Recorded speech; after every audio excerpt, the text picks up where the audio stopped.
Shalom Bapak Ibu Saudaraku yang dikasihi oleh Tuhan kita Yesus Kristus. Berjumpa kembali di dalam podcast Mutiara hari ini. Sahabat bertumbuh dalam saat teduh yang seperti biasa membawa keresahan dan persoalan di dalam hidup. Kita angkat untuk menjadi renungan yang kiranya membangkitkan kekuatan iman. Bagaimana kabar saudara di kesempatan kali ini? Kami selalu berharap Bapak Ibu Saudara ada dalam keadaan sehat, senantiasa dilimpahi dengan segala kebaikan oleh Tuhan kita Yesus Kristus dimanapun saudara berada. Di dalam podcast Mutiara hari ini, di kesempatan kali ini kita memasuki episode yang ke-346. Kali ini akan mengangkat satu judul yang menarik yang tentunya masih relevan dengan kehidupan kita sehari-hari ya. Renungan kali ini berjudul Mental Penipu. Ayat firman Tuhan terambil dari Amsal pasal yang ke-16, ayatnya yang ke-8. Saya akan membacakan bagi kita bersama-sama. Amsal 16 ayat yang ke-8 berkata, "Lebih baik penghasilan sedikit disertai kebenaran daripada penghasilan banyak tanpa keadilan."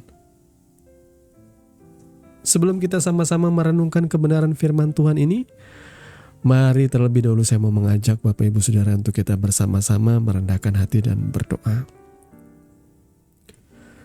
Bapa, di dalam nama Tuhan Yesus, terima kasih karena sampai detik ini Tuhan memberikan kami kesempatan hidup, menikmati segala kebaikan dan kemurahan-Mu. Saat ini kami mau belajar dengar-dengaran akan firman-Mu Tuhan, supaya Tuhan meluruskan setiap langkah kami yang serong, dan hati kami tetap melekat kepada Engkau, bukan kepada dunia ini Tuhan. Didik, tegur, hajar kami Tuhan, supaya kami menjadi anak-anak yang kuat, bukan anak-anak yang gampangan, bukan anak-anak yang akhirnya terombang-ambing lah begitu banyak pengajaran yang sesat Tuhan. Biarlah kami belajar dan menikmati, meminum dari sumber air yang murni, yakni firman-Mu. Di dalam dan demi nama Tuhan Yesus kami berdoa dan siap mendengarkan isi hati-Mu Tuhan. Haleluya. Amin.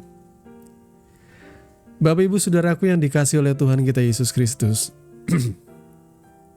Terus terang ya, renungan kali ini sekali lagi di dalam renungan Mutiara hari ini, apa yang saya sampaikan itu berangkat dari keresahan. Jadi keresahan dan persoalan di dalam kehidupan kita yang hari-hari kita lalui, hari-hari kita rasakan, yang lumrah terjadi dalam kehidupan kita sehari-hari, itu yang saya angkat. Dengan harapan kita bisa menyikapinya, kita bisa meresponinya. Harapannya ialah ya kesadaran dan bertobat saudaraku ya. Karena setiap kali kebenaran firman Tuhan yang disampaikan, bagi saya itu adalah sebuah kesempatan dari Tuhan untuk kita membenahi hidup kita, mengubah perangai kita. Ya, karena memang seperti itu ya, setiap tulisan yang diilhamkan oleh Allah memang bermanfaat untuk mendidik kita dalam kebenaran, di dalam karakter, memperbaiki dan membenahi setiap cacat-cacat kelakuan kita yang tidak benar di hadapan Tuhan. Hari ini saya mengangkat judul Mental Penipu karena saya berharap Bapak Ibu Saudara yang mendengarkan renungan ini menyadari bahwa mungkin saja selama ini kita bekerja, kita berusaha, kita hidup dengan berlandaskan mental yang salah ini. Mental penipu. Terus terang ya, hari-hari ini kita ngerasain di Indonesia khususnya, segala hal semakin hari semakin susah. Barang-barang makin mahal. Ya. Termasuk di kota kami kemarin, bahkan BBM itu langka, saudaraku ya. Secara global, ada perang di Timur Tengah yang mempengaruhi juga ya, pendistribusian dari BBM.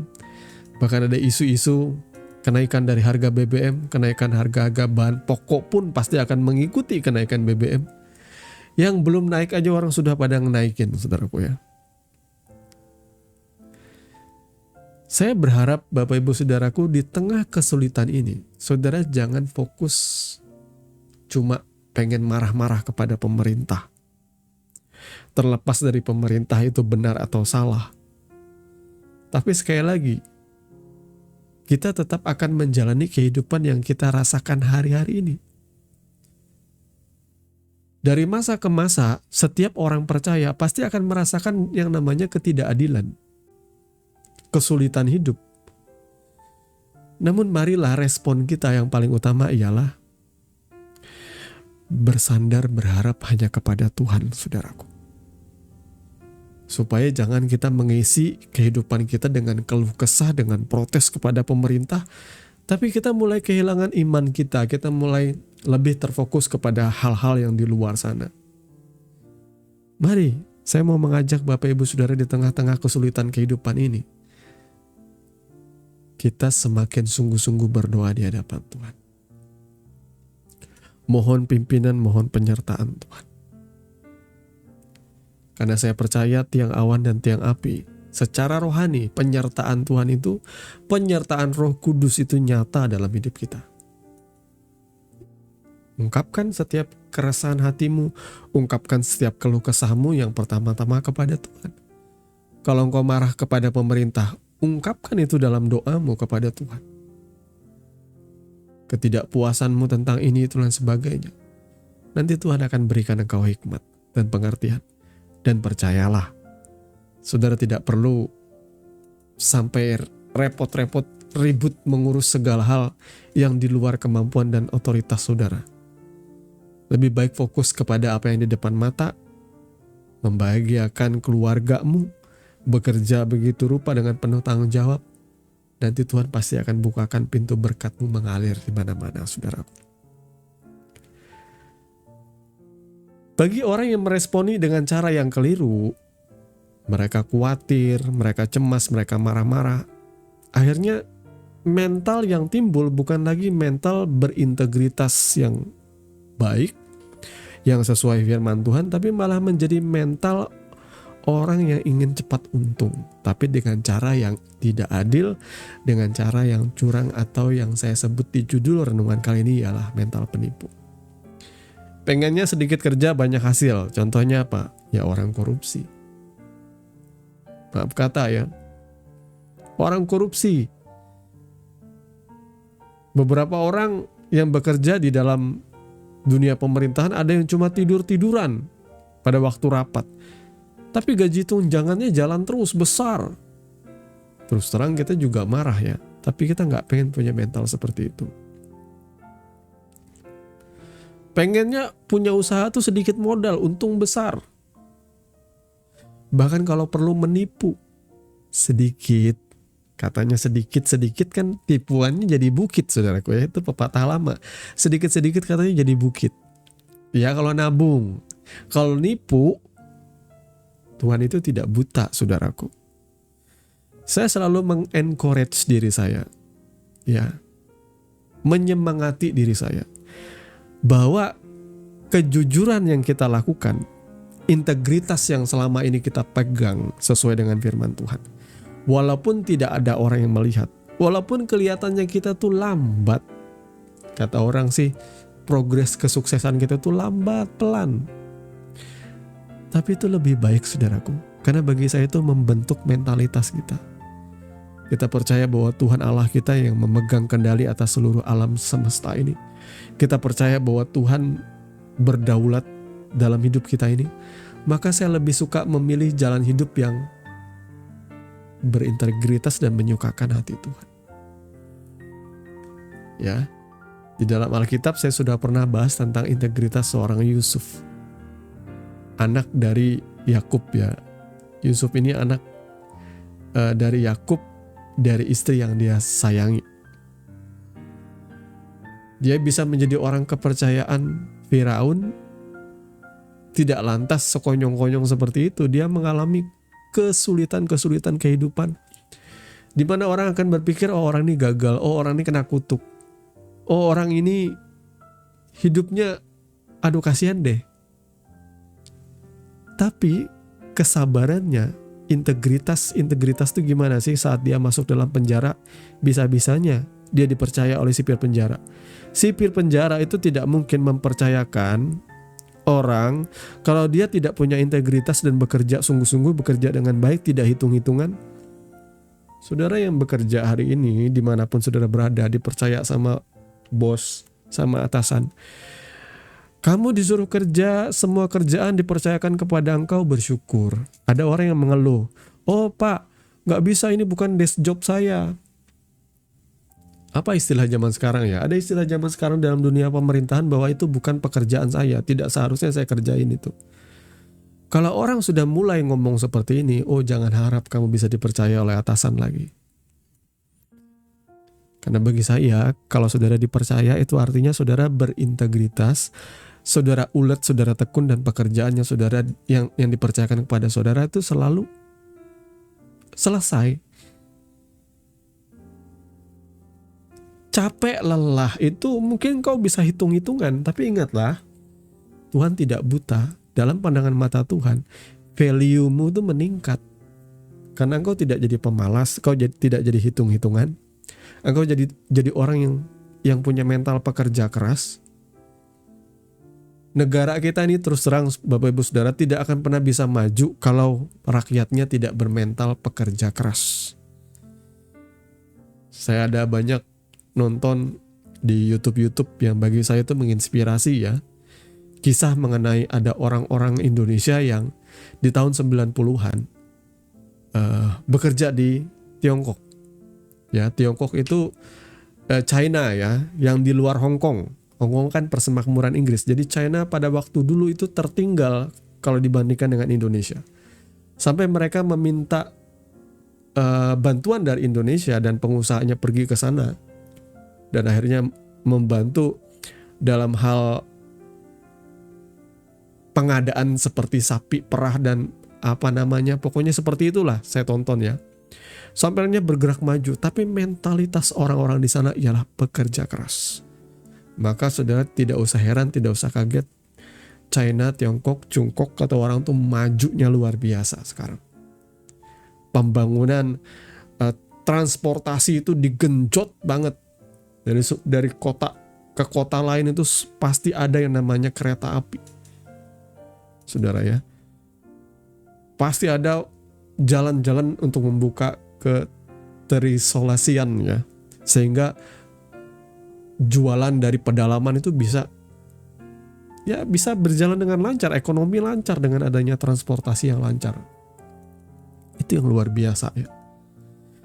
Nah bedanya dengan orang yang pengen berhasil tanpa effort itu ya nggak bisa saudaraku ya, kadang-kadang akhirnya menipu. Ada yang menjadi penjilat di hadapan bosnya. Kerja sedikit tapi jilatnya banyak. Ya bisa saja sih engkau berhasil dengan caramu menjilat itu. Tapi tunggu aja waktunya. Kehidupan yang naik tinggi tanpa pondasi yang kuat. Suatu saat ketika dia diterpa oleh tiupan angin kehidupan yang keras, dia pasti akan tumbang. Ya. Banyak kasus, setahu saya tuh banyak kasus karena terus terang saya akan sampaikan ini. Istri saya pun dulunya bekerja di dunia perbankan. Ada beberapa rekan-rekan kerjanya ya yang terlibat kasus scam, fraud kata orang ya. Ternyata mereka diam-diam mengambil dana dari nasabah. Ya. Dan ini memang bisa dibilang rahasia sebenarnya. Tapi juga menjadi rahasia umum sebenarnya juga di kalangan dunia perbankan. Tapi bukan berarti bank tidak mengambil tindakan ya. Biasanya mereka akan jelas akan diberhentikan, dipecat dengan tidak hormat tentunya. Karena perbuatan-perbuatan yang seperti ini, yang dilakukan seperti ini, dilakukan oknum-oknum ini jahat sebenarnya. Ya, orang pengen cepat kaya tapi tanpa effort. Beberapa waktu yang lalu, kemarin saya ada dengar ada seorang penjaga toko ya. Dia begitu kelihatan sukses, padahal dia cuma ngejaga toko dengan gaji UMR. Ya. bahkan di bawah UMR sebenarnya. Namun wanita ini, perempuan ini, setiap akhir pekan pasti jalan-jalan ke Bali. Dan baru sebentar dia bisa beli mobil.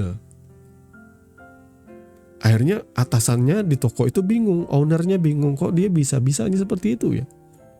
Ternyata setelah diselidiki, ini karyawati nakal ini mengubah ya kris yang ada di toko itu dengan krisnya dia.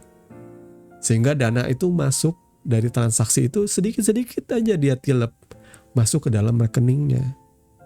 Akhirnya ketahuan lah. Dia ngakunya karena papanya atau orang tuanya jualan tanah, jadi dia dapat jatah sehingga bisa beli mobil dan setiap akhir pekan jalan-jalan liburan. Ya saudaraku, jujur lah, ini saya tidak main-main ya. Dalam kehidupan ini banyak orang seperti ini. Banyak. Penipuan lagi, apa lagi contohnya? Ini seperti di thumbnail saya ini. Ya. Ini seringkali saya alami juga.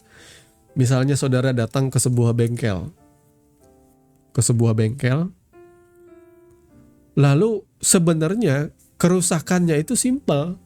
Saya percaya orang bengkel tuh pinter. Orang bengkel tuh tahu. Tapi banyak yang kata saudara kita umat muslim itu tidak amanah.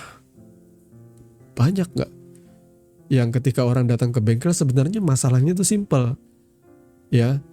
Masalahnya itu simpel, sebenarnya tinggal ada sensor yang dibersihkan lalu dipasang lagi akan jadi bagus. Tapi dilebih-lebihkan oleh tukang bengkel karena apa? Karena ya konsumen ini tidak terlalu paham tentang mesin. Akhirnya dibuat-buat lah. Oh Pak, ini salah, ada kerusakan di sini Pak, harus diganti ini Pak. Oh ini harganya sekian Pak. Saya pernah kaget ya. Ada satu benda yang harganya itu cuma puluhan ribu. Ya, sebuah sensor di mobil. Tapi orang bengkel bilang itu harganya 700 ribu. Ketika saya cek di marketplace, ternyata harganya cuma puluhan ribu, saudaraku. Jujur ya, sejak saat itu saya nggak pengen lagi ke bengkel itu. Pernah 2 kali. Ada satu bengkel juga. Kerusakannya simple. Sampai kepada hal yang menurut saya tuh dinakalin. Dari mobil datang itu tidak ada keluar asap, tiba-tiba dibikin-bikin keluar asap. Seperti ada oli yang dimasukkan sehingga akhirnya mobil jadi mengeluarkan asap seperti itu. Padahal sebelumnya enggak. Itu saya marah banget saudaraku ya. Kenapa kok orang bengkel banyak yang enggak jujur seperti ini? Ada sih juga bengkel-bengkel yang jujur ya. Biasanya memang pelanggannya penuh banget saudaraku ya. Dan saya pengen kalau saudara orang percaya, orang Kristen, belajarlah punya kejujuran seperti ini. Kalaupun saudara pengen markup jasanya, ya yang sewajarnya lah, yang sesuai pasaran lah. Ya, jangan akhirnya saudara ya ada mental penipunya seperti yang saya jelaskan tadi ya. Kalau saudara mau memarkup harga ya silahkan saja sih ya. Itu bebas, asal jangan yang gak rusak saudara bilang rusak. Itu namanya mental penipu saudaraku ya. Memanipulasi harga lah. Ada juga orang yang berbohong demi closing. Pura-pura tulus padahal ada maksud tersembunyi. Ya dunia bisa saja bilang itu akal bisnis. Ya, kita harus katanya cerdik seperti ular. Sebentar ya. Tapi kata orang ada pepatah yang sedikit mengejek ya ayat ini ya. Katanya cerdik seperti ular tetapi tulusnya seperti kampret saudaraku ya. Maaf kalau saya kata-kata ini kata-kata kasar ya. Bagi saya ini guyonan ya. Cerdik seperti ular dan tulus seperti merpati itu tidak seperti itu tentunya. Ya, tidak seperti itu juga hikmatnya dengan menipu orang lain ya. Dengan mengatasnamakan akal bisnis. Ya, dunia sekuler boleh bilang itu akal bisnis, tetapi firman Tuhan menyebut itu kecurangan, saudaraku. Jangan curang, jangan menipu. Kenapa? Karena dengan memupuk mental penipu itu, saudara, Bapak Ibu Saudaraku, lambat laun mental firman Tuhan, karakter ilahi itu akan terkikis dari hati saudara. Semakin saudara berpegang dengan sikap yang suka menipu ini, tanpa saudara sadari, saudara mulai serupa dengan dunia ini. Saudara mulai menjadi orang yang jahat. Ya. Value kebenaran di dalam dirimu mulai sedikit menipis sehingga hati nurani pun mulai bebal. Saudara, tanpa saudara sadari, Roh Kudus meninggalkan saudara. Saya terus terang aja nih. Ketika saudara sudah tidak lagi merasakan rasa bersalah ketika berbuat curang, berbuat dosa, berbuat sesuatu yang najis di hadapan Tuhan, maka saya katakan mungkin saja Roh Kudus telah meninggalkan engkau dan kehidupanmu serupa dengan dunia ini. Entah meninggalkan atau entah dia tidak lagi berbicara dalam hati saudara. Firman Tuhan berkata bagaimana cara kerja Roh Kudus? Dia menginsafkan kita akan dosa. Kalau saudara berbuat dosa dan saudara tidak menginsafkan diri atau saudara tidak sadar-sadar, saudara nggak insaf, itu artinya, ya saya tidak tahu, saya cuma bisa berkesimpulan mungkin saja Roh Kudus meninggalkan saudara. Contoh dalam Alkitab ya, ada seorang yang bermental penipu dan sebenarnya namanya itu memang secara literally adalah kiasan dari kata penipu. Ia adalah Yakub, anak dari Ishak. Ya. Yakub itu memiliki nama yang berarti pemegang tumit. Ya, kalau pemegang tumit itu bahasa lainnya itu ialah pengkhianat. Penipu, pengakali. Tukang mengakali seperti itu ya. Contoh penipuan Yakub. Dia mengambil hak kesulungan Esau. Saudara tentu pernah mendengar cerita ini ya, di sekolah minggu juga sering disampaikan. Tapi kalau kita merenungkan secara dewasa, memang ada makna dalam bagaimana Yakub menipu Esau itu ya. Mengambil hak kesulungannya dengan semangkuk kacang merah itu ya. Ia kemudian menipu ayahnya. Dia menyamar menjadi Esau dengan mengenakan bulu-bulu di tubuhnya ya. Seolah-olah dia menjadi Esau. Dia menyamar demi mendapatkan berkat. Karena ia berpikir, kalau mau berhasil, aku harus licik. Nah, siapa yang seperti ini? Yang selalu menggunakan akal bulus demi kesuksesan. Namun setelah itu, ya kata orang, dunia ini disebut dengan kalau engkau menipu, engkau berdusta, engkau akan ditipu dan engkau akan didustai orang lain. Orang dunia sebut itu hukum karma. Alkitab menyebut itu hukum tabur tuai. Apa yang ia tabur? Yakub menipu, ia sendiri ditipu. Ya, ia menipu Ishak, bapaknya dengan memakai kambing dan menggunakan bulu-bulu kambing itu di tubuhnya. Bertahun-tahun kemudian, anak-anaknya pun menipu dia dengan darah kambing. Mengenai Yusuf ya, seakan-akan Yusuf itu mati dibunuh oleh binatang ya, binatang buas. Jadi dia ditipu oleh anak-anaknya. Dulu dia menipu bapaknya, sekarang gantian anaknya nipu dia, saudaraku ya. Yang kedua, Yakub mempermainkan orang, mertuanya. Akhirnya Laban pun mempermainkan Yakub. Dijanjikan menikahi Rahel, tak tahu dikasihnya Lea. Disuruh kerja 14 tahun demi dapat Rahel yang dia cinta. Ya. Yakub yang biasa mengatur orang, akhirnya dia diatur oleh orang. Jadi Bapak Ibu Saudaraku yang dikasih oleh Tuhan kita Yesus Kristus, orang yang hidup dengan tipu daya mungkin bisa menang kelihatannya sementara. Mungkin kelihatannya sukses. Tetapi percayalah, saudara tidak akan pernah bisa hidup dengan tenang. Karena hasil dari tipu daya itu apa, saudaraku? Kalau saudara cuma mengandalkan tipu daya dalam hidup ini, tidak mengandalkan Tuhan, apa yang terjadi? Yang ada ialah saudara merasakan ketakutan, kecemasan, rasa bersalah, kehilangan kepercayaan diri. Ya, coba kalau saudara mengandalkan Tuhan, mau situasi kondisi gonjang-ganjing dunia ini apapun yang terjadi, saudara tetap punya iman bahwa Tuhan memelihara aku percaya Tuhan tidak akan meninggalkan aku. Apa yang bisa diperbuat sekalipun gunung ini beranjak, sekalipun dunia ini runtuh, aku tetap berpegang kepada janji Tuhan Allahku yang akan terus menyertai hidupku. Itu saudaraku ya. Makanya hari-hari ini ya jujur terus terang ya, dunia di Indonesia khususnya juga dunia secara global memang kacau balau lah. Semua barang-barang naik saudaraku ya. BBM di semua dunia juga naik saudaraku ya. Pada waktu renungan yang disampaikan nilai tukar rupiah terhadap dolar melemah. Aduh saudaraku ya. IHSG runtuh. Banyak orang yang portofolionya kebakaran dan mulai tidak percaya lagi dengan pasar saham. Tapi kalau kita menaruh harapan kepada Tuhan, kalau kita tahu bahwa kita disertai dijaga oleh Tuhan, maka engkau tidak perlu khawatir. Justru engkau lebih mendekatkan dirimu lah kepada Tuhan saat-saat ini saudaraku ya.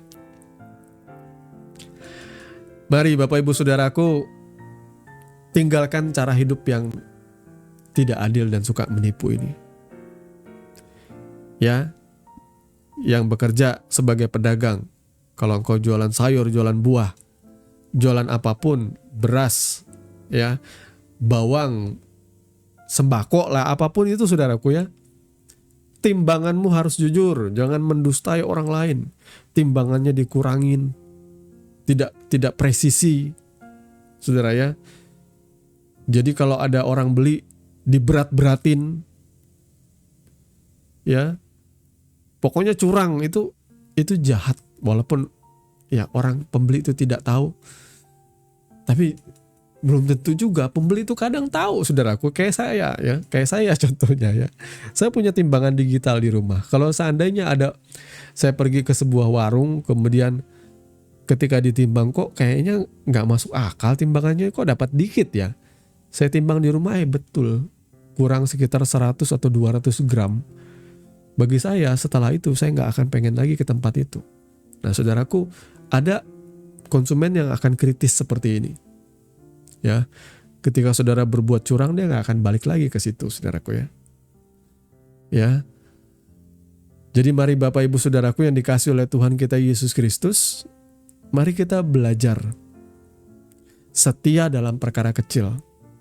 Maka Tuhan akan mempercayakan kita perkara yang besar. Karena apa? Karena kita setia.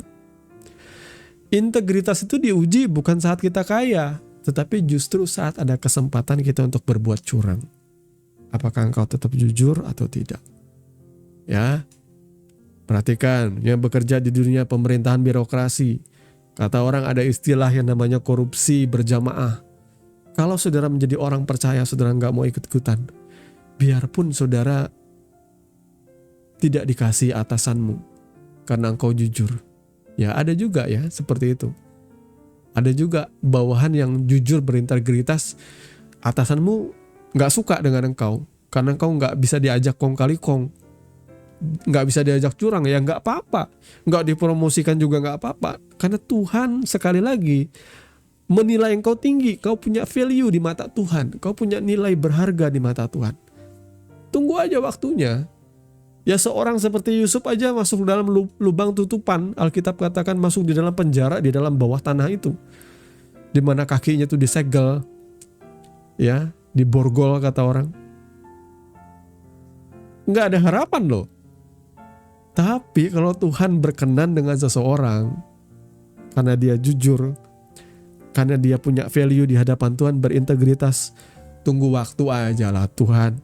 Sedalam-dalamnya lubang tutupan, sekelam-kelamnya engkau di sana, mudah bagi Tuhan mengangkat engkau tinggi. Maka Bapak Ibu Saudaraku yang dikasih oleh Tuhan kita Yesus Kristus, pilih hari ini. Saya memperhadapkan kepada saudara kehidupan yang jujur di hadapan Tuhan atau tidak jujur, adil atau tidak adil, berintegritas atau curang, punya mental penipu atau mental jujur. Itu pilihan saudara. Karena engkau pasti suatu saat akan menuai apa yang kau tabur, saudaraku ya. Belajarlah dari Yakub, karena dia pun akhirnya mengalami yang namanya titik balik.